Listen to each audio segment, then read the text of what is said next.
I am Allison Miller, the CEO and founder of Happy Camper Live, and we are here at the Raising a Happy Camper podcast with Kristina Heagh-Avritt from Vibrant Family Education. And Kristina, I'm so excited to speak with you today. Thank you, Allison. I am so excited to be here as well. It is amazing the different things that we can learn when we're on these podcasts, and we can share so many great ideas for parents and families. Yeah, so you picked a really interesting topic for us to talk about. So how to stop passing trauma onto your kids. And I think people hear that topic and think, what? Trauma?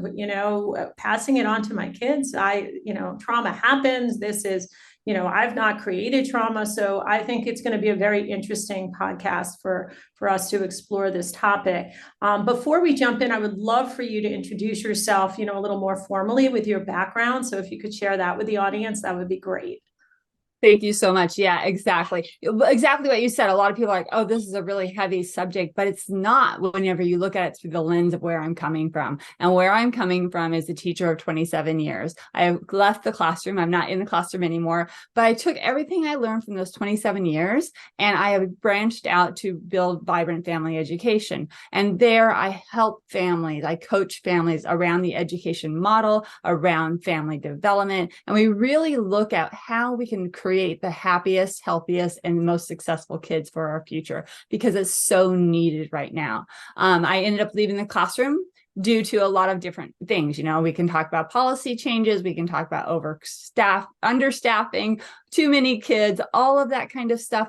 But the thing that really reached me the most was that I wasn't able to connect with my families the way I used to. When I first started teaching at the beginning of 27 years, it was really easy to call up a family and talk to them about different things and to really connect. But we also had smaller class sizes. And then as time has gone on, it's been harder and harder to reach some of those families and some of the policies that have been put in place in the school district. So I'm like, you know what, instead of kind of like hitting my head against the wall here, let's go out and do it outside of the school district. And the last 2 years of COVID, I was actually in an online school. As part of my school district. And it wasn't the COVID school, it was actual online school. And I realized that the coaching that I did with those parents about routines and schedules, the coaching I did with those parents about how to connect and interact with their kids was so much more impactful than currently what I was able to do. So that's why I took the leap of faith, and Vibrant Family is here to help families do all of those things. That's amazing. And we get the benefit here at Raising a Happy Camper Live podcast to really hear some of these words, pearls of wisdom from you. And I really appreciate you taking the time to be here. So let's jump into the topic. And like we said, it sort of sounds like a very heavy topic, but there is a structure to what we're going to talk about today. So I'm going to hand that over to you. Awesome. Well, and the very first one incorporates exactly what I used to do. So when I walked into the classroom, when I first became a teacher, I was super excited, like, oh, I have my college degree. I know how to reach all of these kids. I can teach them anything that they need to know. And then I suddenly realized, oh, I had been trained on academics, not on emotional. And so it really took me a minute to like, oh, I need to actually, dive in deep with the kids. And I think it's a new teacher mistake, you're all excited to go. But then I realized that as I got to know my students every single year, I could notice and find the changes in their behavior. And sometimes it was just like a one-day change. But then as I grew in my maturity as a teacher, I realized that if something kind of pops up and happens more than once or like several times in a week, it's really time to check in.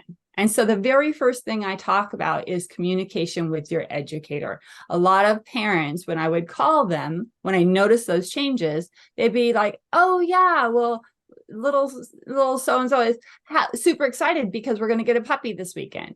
It's like, okay, cool. That's great. And then there's the times to be like, oh, well, grandpa's in the hospital and we're dealing with a lot of family things right now. Right. Or my husband and I've been fighting a lot. And so, little one might be upset about that. And what I told them was like, if stuff like that's happening, please talk to me. Give me a heads up. And in our day of communication, we have text messaging, we have phone calls, we have emails, we have all sorts of different ways to contact the teacher and let them know that something is up. Because think about this. If your little one goes to school, or your big one, teenagers, I'm talking full age range. This impacts everyone. If they go to school and they're not able to focus because of something that's happening at home, that trauma, that mini trauma, that big trauma, whatever's going on, right? Then they start getting in trouble because they're not paying attention. Maybe they're getting in trouble because they aren't getting their assignments done. Now we've just compounded the effect of what's going on. There are issues at home, and now we're getting in trouble at school too. And we don't want that. We want the teacher to be able to come in and support your child and move through that, and support you if they can to help move through that. So first thing to think about is communication. Let your teacher know when you can about what's going on, so the support is there, so your child doesn't feel even more impacted. Yeah, we see that at summer camp too. You know, kids come to day camp or sleepaway camp, and a lot of us have forms that the parents fill out. So we want to know everything we can about the children. Sometimes when they're at sleepaway camp, there'll be phone calls during the summer, and the kids will get off the phone, and then all of a sudden we have like a different kid. And it could be that they said, you know, their pet is not doing well, or, you know, like you said, grandma's in the hospital, or we're moving, you know, or before the summer, there are big decisions, you know, about separation or divorce. I find it really interesting, the hesitation for parents to share. And I'm curious what you think about that, because it feels like, I don't know if what it is around that, but it feels like, to me, it would seem logical to share with your teacher or with your director of a camp that there's things going on, but maybe there's something around the reluctance. Well, a part of it is that this whole stigmatism of, you know, oh, we have to be a happy looking family on the outside, right? And luckily, I think over the last several years, that message has started to change. It's like, no, let's share some of that stuff, not the nitty gritty details, but enough to let somebody know that you might need some support. And there's not as much of a stigmatism around that anymore. So I think that's a lot of it. And then sometimes, because the family is in the middle of that, they just don't think about it. They're like, oh, I'm so busy trying to do A, B, and C. Why would I have to tell anybody else, kind of thing? So I think between those two things is the main two reasons that they kind of don't loop in the daycare provider or the camp people or the teachers, those kinds of things. But when you think about it, your child, who does your child spend the most time with outside of you and your spouse or your family? Usually it's the educator or camp director during summer, those kinds of things. Yeah. And one more thing I want to add to that is that whenever you make that phone call to the teacher, the educator, or whoever, right, is talk about maybe adjusting expectations. And the key there is called adjusting. So many times we want to support the child by taking expectations away. It's like, oh, well, let's, you know, make it easier on the child so they don't have so much to think about and things like that. But then think about the message you just sent. Now you just sent the message of, you can't handle your emotions and you can't handle your schoolwork anymore. And then you're leaving them with like, oh, well, I can't handle anything. No, let's adjust things instead so that they can handle it better or get tools to help them learn how to do that. So maybe it's a shortened assignment instead of no assignment. Maybe it's a longer time to do an assignment than, right? Those kinds of adjustments, but you're still telling them you're capable. We're just going to help you get there because things are a little rough right now. Yeah, it makes sense in terms of the classroom. And I'm thinking too about home, like being able to, if a parent is dealing with an elderly family member and they're out of the house a lot and they're used to giving like homework support, maybe coming up with other ways to like tutor or find some sort of partner, and you'd have a better answer to that. But I think there's two sides to it. It's the home that like doesn't have the support it normally does. Right. Exactly. Yeah. But don't take everything away, because then, like I said, you're compounding that effect again of, oh, you can't handle this or this. It's like, no. We want to give them that sense of, it's difficult, it's challenging, but I can handle it and I can get help when I need it. Yeah, that makes a lot of sense. So what would be some other tips or, sort of contexts where this would show up, where we can support our kids better? Well, the second part that I kind of like talking about is actually the opposite of an old saying. How many people have heard the saying, don't air your dirty laundry? And it's kind of like what we were talking about just a minute ago. But I want to tell parents to please air their dirty laundry, the trauma, the whatever's going on with them, with their kids as much as they can. Of course, age appropriate. If you're talking to a little one and you're doing a major change of some kind, is dealing with some really heavy stuff, you can't share all of that, right? But you can share enough to let the child know that whatever kind of emotions are happening is not their fault. Kids have like this spidey sense, right? How many people have tried to hide, like, oh, we're going to surprise them and go on vacation, right? And then all of a sudden the kids are like bouncing off the walls, like, what's going on? There's something different happening. Christmas is, holidays is a huge time like that. Oh, I had this very special surprise we're going to do for the holidays. And the kids are like, boom, boom, boom, going off, right? They know. And I'm sure you've seen it in camp as well. You have a change of schedule, or you have something different happening that day of camp, and the kids are like, ooh, something's happening. In my classroom, it was the same way. And it had a lot to do with me as the teacher. When I came walking into the classroom, if I was super upbeat and happy, they could feel it, even though I didn't really say anything, right? The days that I came in that was really down or low, for example, when my father-in-law was in the hospital, they knew something was going on. And they start thinking, oh, well, am I doing something different? Am I creating some kind of change? So I learned as a teacher that I needed to share with them minimally, because my personal stuff doesn't belong in the classroom, but I needed to let them know so they didn't think it was them. I'm talking to parents the same way. When you're going through something, let them know. I'm having a rough day today. I'm dealing with something. It's not you. Because when those spidey senses go off, when those things go off with the kids, they start making up stories in their heads. They start saying, oh, I did something that made mom upset. Oh, I did something that made dad really angry. I'm doing something wrong that mom and dad are yelling at each other all the time. I'm the cause of that. So they need to know.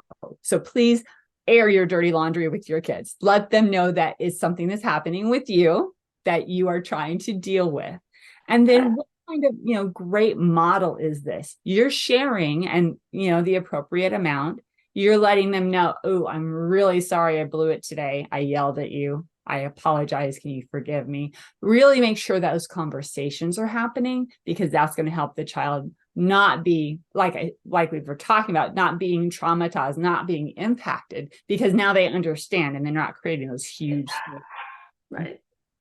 It's interesting. I'm also seeing, I don't know if you're seeing this, but I'm seeing sort of this oversharing recently, where parents are sharing a lot about their own anxieties and their own, where I feel like that's putting a lot on the kids. So that finding that boundary of like, what do I share is really important, because I've seen the kids now like, oh, well, that must have been, the parent will say, because I'm having, I have a history of anxiety, or I'm dealing with this, and I'm like, and the kid knows, and it's like, it's so much on them. Then they start questioning, what are these feelings I'm having? Is that, have you seen that? That's why I was like, age appropriate, right? I mean, yes, you have to start kind of naming and labeling some of those feelings sometimes whenever you're experiencing them, so your child understands.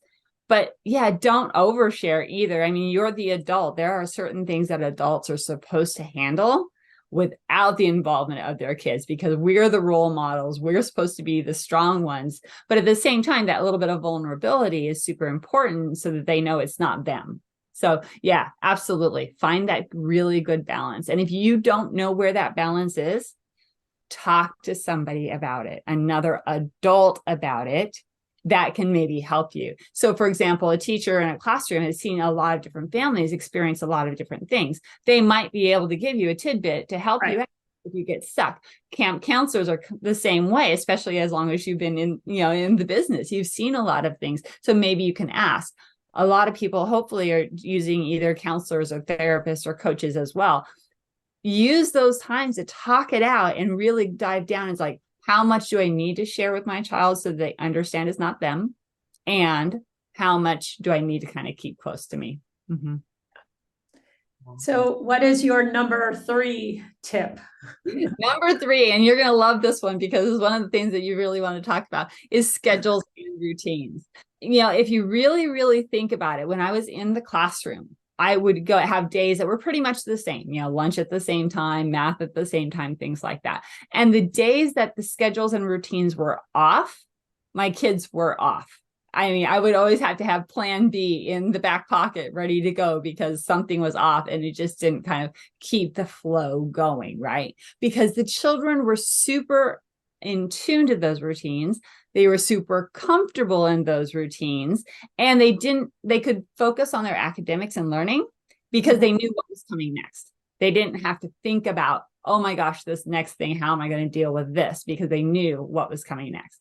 Same thing in your families. If you have really solid schedules and routines, think about the brain break it gives you and your child when you're having those really anxiety-filled days, those really heavy days, those days that things are just going crazy, because you can let your brain take a break, stop processing a little bit, slip into that routine that you already have set up, your lunch routine, your dinner routine, your bedtime routine, your wake-up routine, all of those different things that really help our kids be comfortable so that they can learn and explore more. So yeah, number 3 is really do your best to do those schedules and routines. And I'm not saying military, you don't know how to be, exact time all the time, but having the children know kind of what's coming next or what they can expect at this time really, really helps.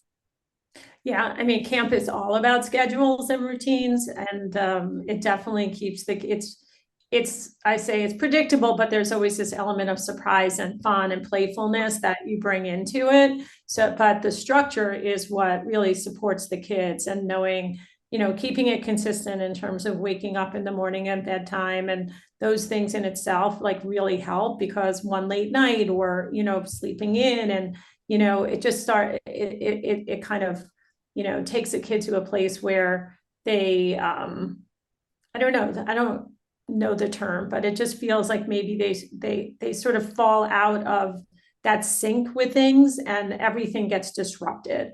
So I do totally agree with you. And there can be flexibility, and there should be, in all of that. But having that as part of your home is so important in terms of structure. And the routine, I think, can be different. Like on Saturdays, the routine can be that we all, sleep late, or we all, stay up late and watch a movie together. And Sundays are the days that we do this. So different days can have different routines. And also kids have so many after school activities that the routine after soccer practices, that's when, we do our homework before soccer practice, then we go to soccer practice. And then after, the whole family picks up pizza and they eat together, and that becomes a routine as well. So any of that structure with consistency, I believe, also really, really supports the kids. And, going along our theme of kind of like the trauma, the challenges that we have, if you think about all of our divorced families, our separated families right now, I mean, the children are already kind of struggling, usually kind of bouncing back and forth. But if they can have routines that they know happen at this household, and then routines that happen at this household, is just one more way that they're a little bit more secure, because they're not always wondering what's happening. They have a continuation no matter which household they're in, right? Yeah. And the thing that I like to bring into this a lot is that, people go on vacation and they think, oh my gosh, we're going to have this wonderful vacation. And then they have kids who are melting down and crying and throwing fits. And it's like, we're on vacation. This is supposed to be fun. This is supposed to be amazing memory making, right? And I take it back to my husband. He was an absolute gem. We took our boys to Disneyland and that exact thing happened. We're like, wait a minute, we had this all planned out. Everything was supposed to be great. He's like, well, think about it. We just skipped lunch. We just skipped break time. We're in a new place with extra stimulus.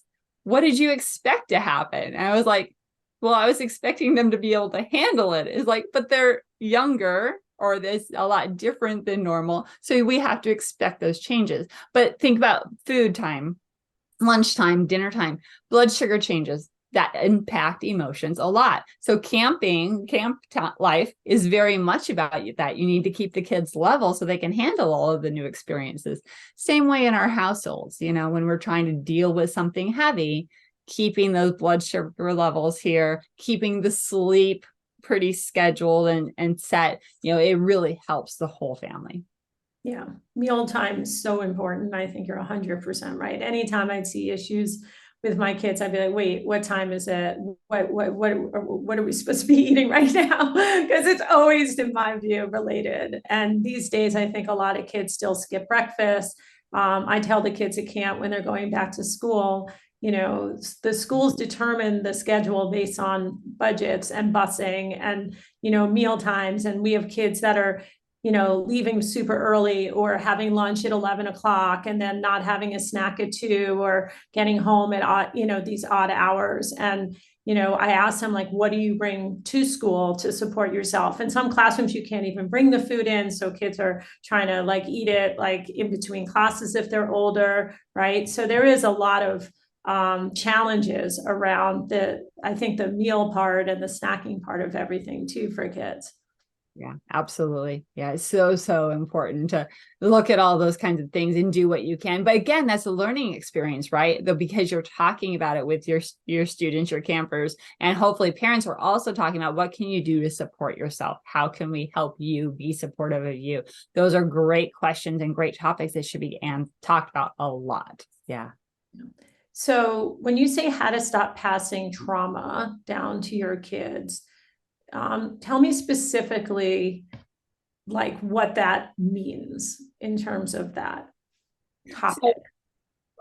Everything we've just talked about. So think about if they're able to understand where the parents are coming from, if they're given the messages of grace and perseverance and those role models, all of that builds your child up to be resilient and builds your child up to be able to handle lots of different things. So instead of your trauma impacting your child because they suddenly had a blown up life as well, you're not passing it on. You're stopping it with you. You're building them up so they can handle things. And we should have, the plan is to have these children who can handle so much more because they've been able to handle it when they're young. They're being trained, they're being helped to understand, and they're not dealing with, mom and dad were, sorry to say, but kind of messed up, so it messed me up. Well, let's stop that. Let's deal with the situation as it's there and don't let the mess continue on. So that's what I mean by stopping the trauma or stop passing it on.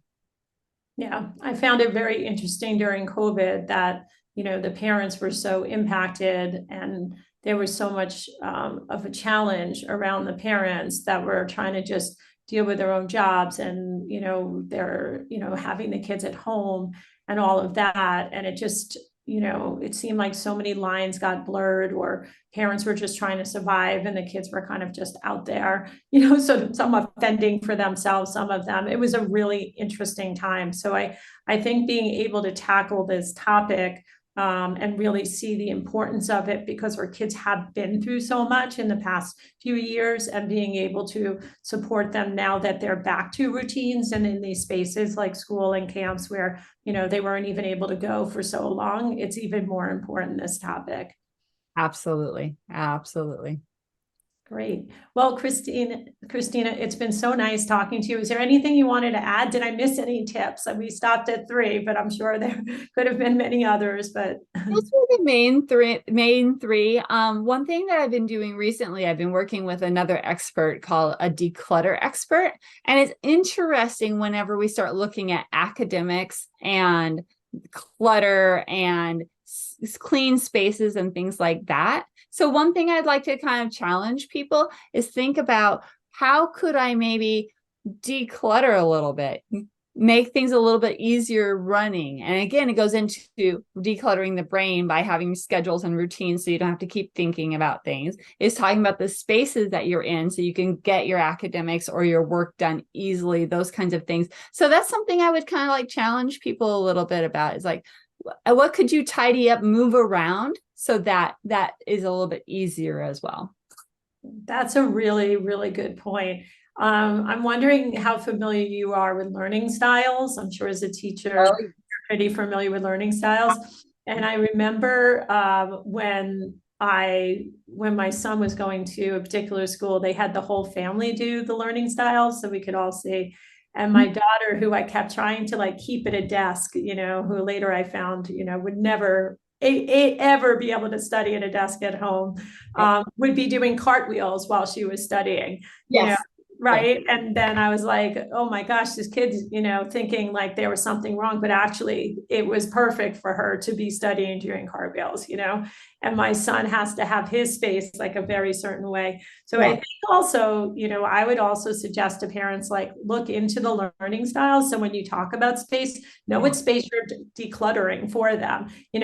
Where do they prefer to unwind? Where do they prefer to do their work at home? And, make that space really, a safe space for them where they feel like they can be either relaxed or be productive. Yeah, very functional for them. Exactly. Yeah. Yeah.